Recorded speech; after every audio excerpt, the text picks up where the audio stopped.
Right. So like I said yesterday, we focused on our functions being reflected and stretched. We talked about our vocab for a quadratic. The shape of the graph is called a parabola. And we are going to focus primarily today on vertex form, which is that ax minus h squared plus k. We're going to really talk about identifying a, h, and k, and how they affect our stretching, compressing, and our vertical and horizontal transformations.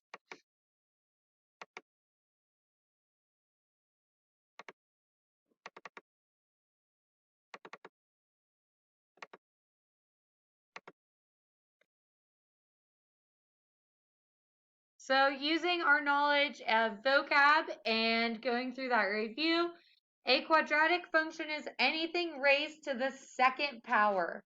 A quadratic function is anything raised to the second power. It does not matter if you have linear or constant terms being added or subtracted to it. So in that first example, the negative 2x squared minus 15x minus 18 is quadratic, as well as the x squared plus 4x plus 4.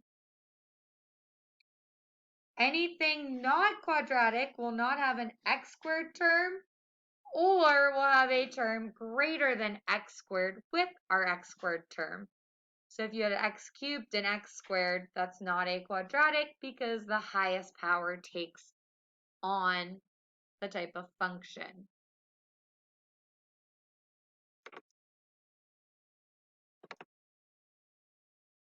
So as we started discussing yesterday, we have two forms. We have vertex form and standard form. We're going to begin our focus with vertex form. So vertex form is y equals a parentheses x minus h squared plus k. We start with vertex form because graphing in vertex form is much more easy to start because you have your vertex. Remember, the vertex represents the max or min. So if you're given a function in vertex form, you can graph directly from the vertex. Whereas in standard form, that's much more calculator friendly.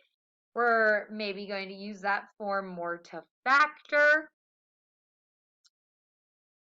It involves a little bit more mathematics if you try to graph from it. Vertex form is really nice because it shows how a graph is transformed from the parent function. Recall that in quadratics, our parent function is x squared. So in a quadratic, our parent function is x squared. The parent linear function is x. The parent absolute value function is absolute value x.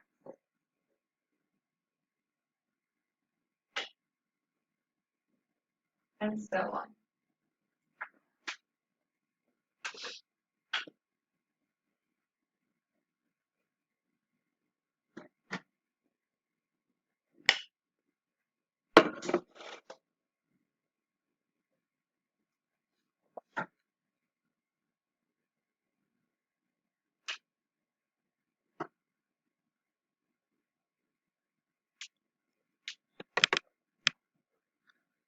So we can identify key pieces of information from our equations. In vertex form, we can easily identify the vertex, the AOS. In standard form, we can easily identify the y-intercept. And then in vertex form, we can easily identify the maximum or minimum value.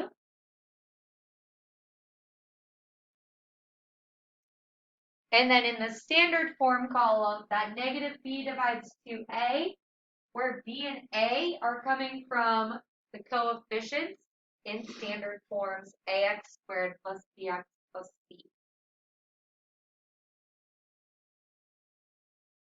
We're going to talk more in depthly about standard form over the following days. But again, today we're going to focus on vertex. What's the little thing under vertex, the standard form vertex? What's the little thing after 2A in front of the F? A comma. Because technically that's like an ordered pair or a point. It was opposite side. Because of the way the fractions are.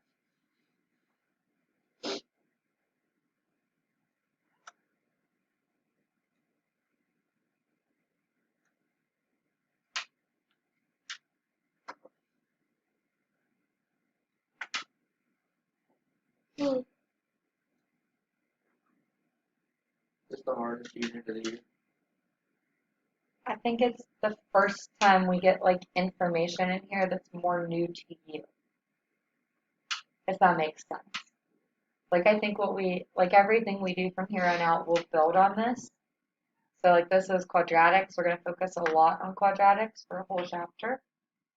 But then everything we talk about in this chapter is going to relate to polynomials and rationals. I don't know. I think rationals are tough. Is that next chapter? Next chapter is polynomials and like rationals and synthetic and stuff. That's next. What you said chapter 5 was I think chapter 5 is the hardest because it's the newest and it's right after break and like I don't know if I think content-wise it's the hardest. I just think conceptually it's the newest. I don't know what that means.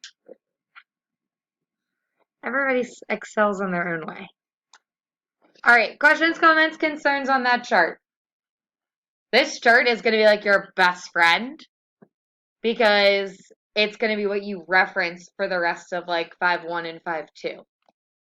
Everything on here is a summary of all the key information for this section. So as we just talked about, we are going to talk about horizontal and vertical translations today. A horizontal translation is a movement or a shift left to right. Horizontal translations are affected by the h variable in our equation. So that h value becomes the new value in our vertex. So yesterday, all of our vertexes were 0, 0. Today, our vertexes are going to start moving. They're going to be h, comma, k. Sometimes h, comma, 0. Sometimes 0, comma, k. If the graph is vertically shifted, it's going to move up or down. That value is going to be affected by the k value. So if it's vertically shifted, it's going to be affected by k. And then our graphs are going to be horizontally and vertically translated, where h and k are both affected.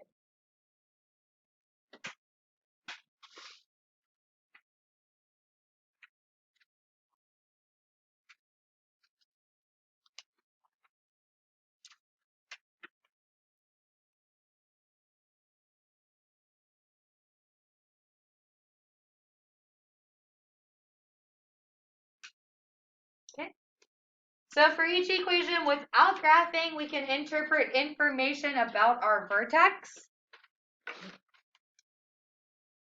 So in this case, my a value is 3.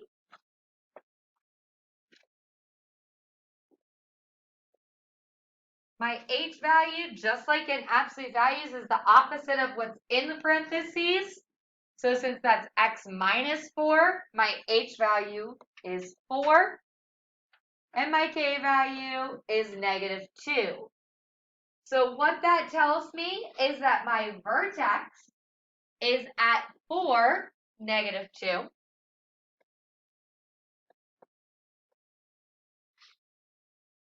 It's going to be symmetric. Go ahead. Yep. Through x equals 4.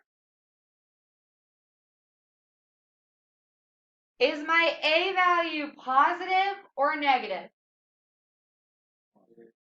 positive.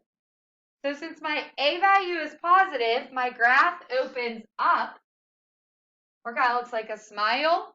So if the graph opens up or looks like a smile, do you have a min or a max? Min. You have a min. So we're going to have a minimum, and our minimum occurs at the K value. So the lowest point on this graph is at -2.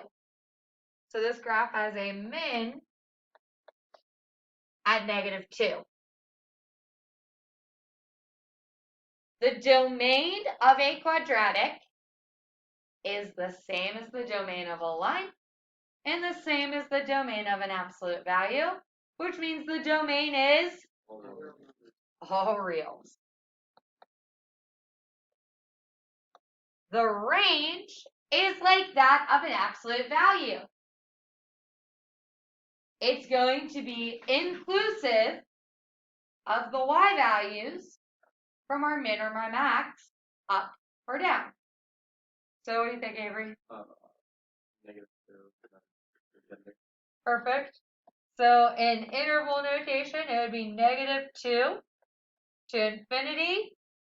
Or if you wanted to write it as a y equation, you could say the y values are greater than or equal to -2.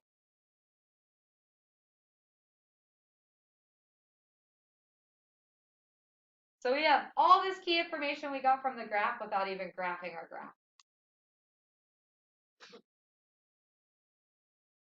Of course, we are going to graph graphs. So this is just one piece of the small puzzle.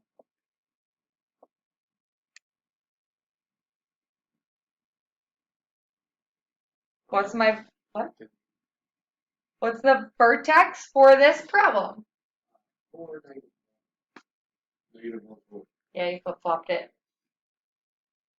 So it's h comma k. So it's -1 comma 4 because my a value is -2, my h value is -1, and my k value is 4. It's symmetric through the equation x equals. So a lot of times for the axis of symmetry, everybody forgets the x equals. That is a vertical line.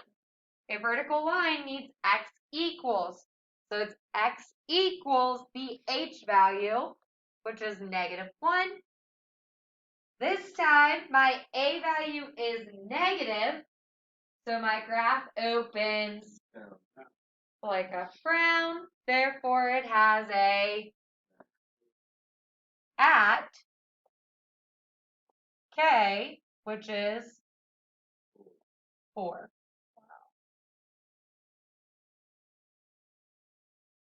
The domain of a quadratic is always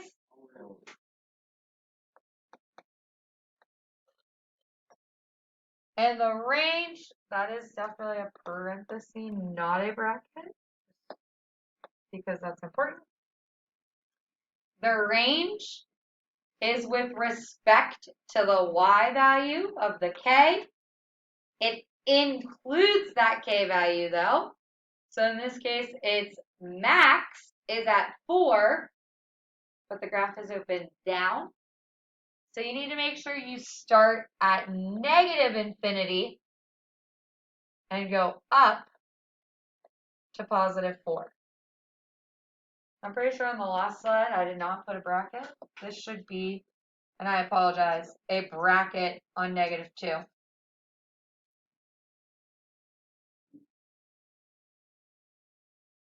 Because it includes -2, just like it includes 4.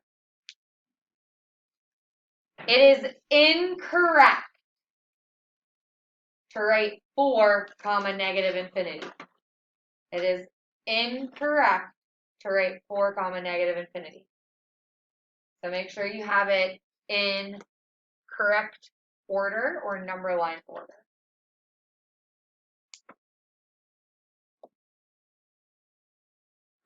So I believe we graph, you have a graph for example too, right? Okay. So, yes. So whenever you're writing -x the lowest value always Correct. You read it like you read a number line.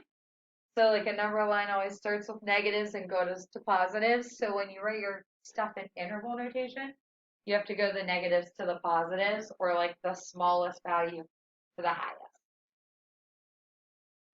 All right, so yesterday we used a table where we modified the y values to get our graph. So we can use a table to modify and get our graph values for this as well. So what we're going to do is construct a table to help us take the parent function and manipulate it to get our new function. So our parent function is x and y, applying 0, 1, 2, 3, and 0, 1, 4, 9. Now, yesterday, when we only had an a value, what did we do with that a value? Yep. So that's going to hold true. So if you have an a value other than 1, the first thing you're going to do is multiply it by the 0, 1, 4, 9, and y. So in this case, my a value is, so we're going to multiply all these numbers by -2 still.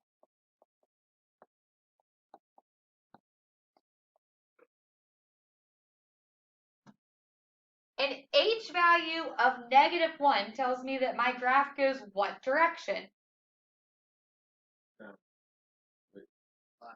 Left. So that moves it shifts my graph left 1 unit. So if I wanted to move all of these x values left 1 unit, what are we going to do to them? So that's what you're going to do. So you're going to subtract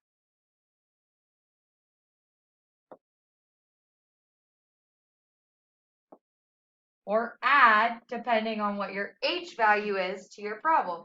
So it's x plus h. In this case, though, my h happens to be negative, so we're subtracting it.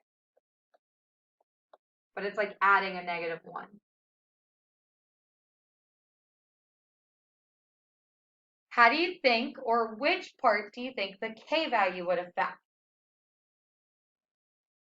It's going to affect the y's, right? Because k is up or down. So order of operations, say you multiply and then you add. So it's x plus h, ya plus k. So whatever your k value is gets added. And yes, this test is non-calculator. So you'll be graphing quadratics without a graphing calculator. That's why I teach you the table, because you have to do this by hand.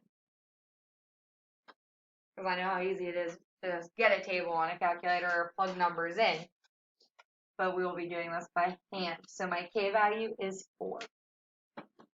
So what we're going to do is add 4 to each of these numbers.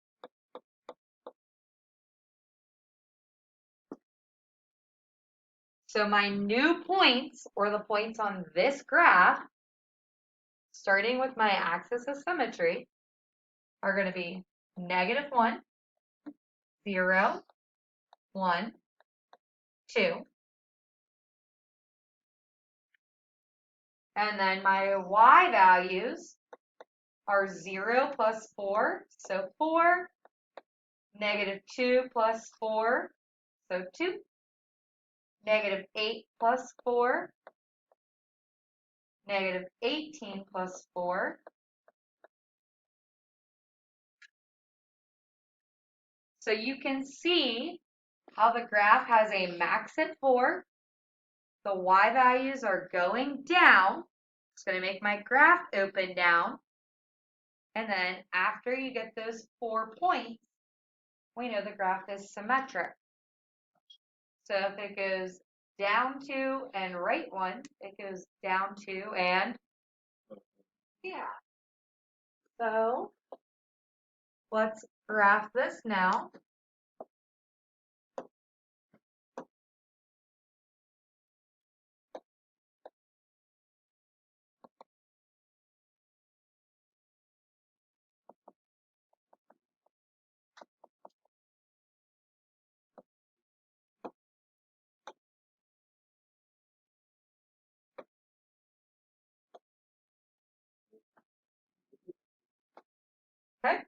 So it's at -1, 4, 0, 2, 1, -4,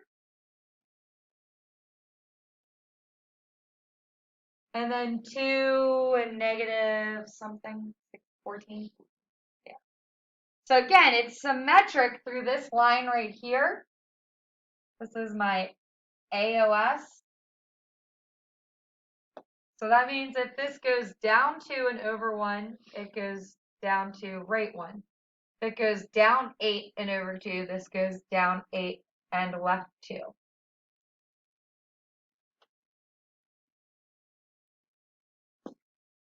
So there's my graph, up and down like a frown, symmetric through x equals -1, plotted at the points that we got from our table, x plus hya plus k. That x plus hya plus k works for every problem.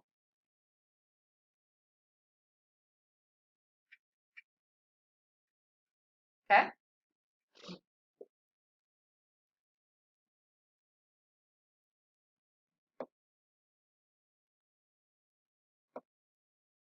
The last thing we would do is what happens if you're given 2 points but no equation? It's not like a line. You can't find the slope. It's not a line. Don't find slope. What you have to do is plug in to our formula. So our formula is y equals ax minus h squared plus k. We're going to identify what we don't know and solve for it.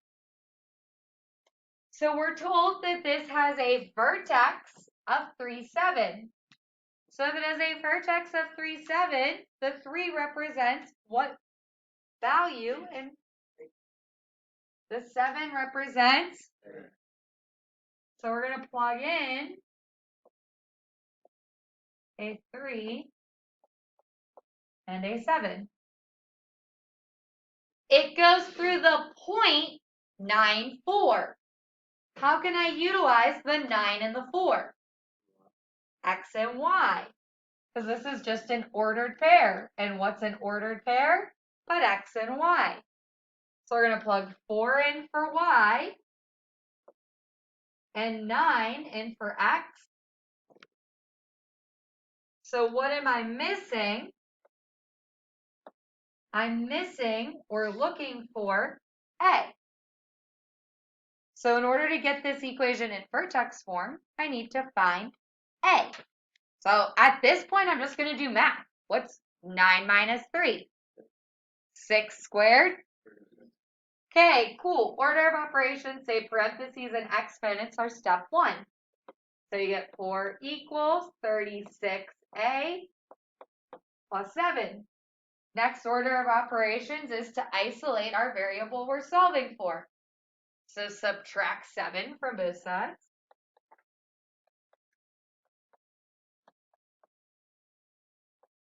And divide by 36. So A equals -112. What 3 letters do you need to write the equation of a quadratic? AH and K. So I now have AH and K. Do not plug 9 and 4 in for X and Y. They're gone. They were just an answer to this problem. My equation is -112 X minus my H, which is 3, squared plus K, which is 7. Ooh, I got a little low. So the equation of my line that goes through the point 9, 4 with vertex 3, 7 is given on the board. I know today is a lot. It's just a lot of new information. I told you, not hard, just new. For your homework, you're going to be doing a lot of what we did in our practice. You're going to give me what is the vertex, what is the domain, what is the range, what is there a min or a max. So you're basically just going through that key information. Can you go back over how to find the point? To find the points? Yes.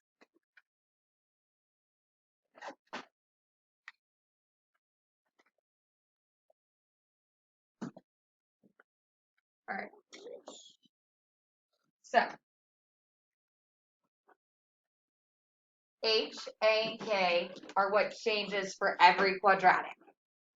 The H value moves the graph left to right, so that affects my X value. So X plus H is going to take into account the left or right movements. What's in black is what we consider the parent quadratic function. It's unchanging. The parent function always goes through 0, 0, 1, 1, 2, 4, 3, 9, etc. So what we do is apply the transformations to that function.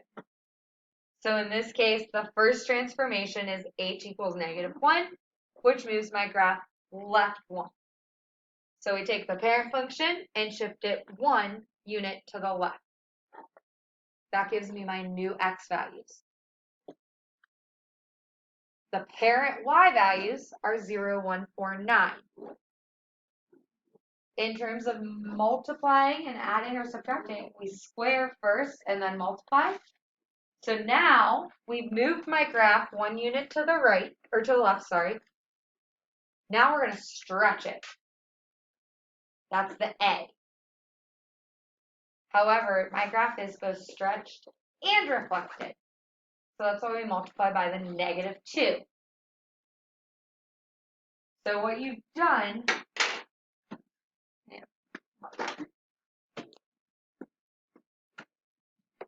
is took your parent function, shifted it 1 unit this way.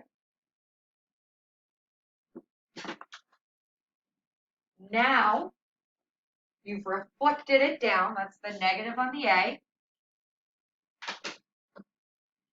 The -2 makes it narrow. So that's where you multiply.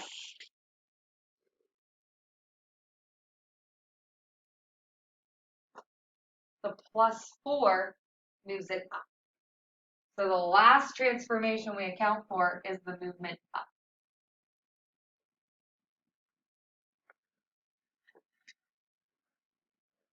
So instead of drawing and graphing all 3 of those transformations, we use the table to account for them algebraically.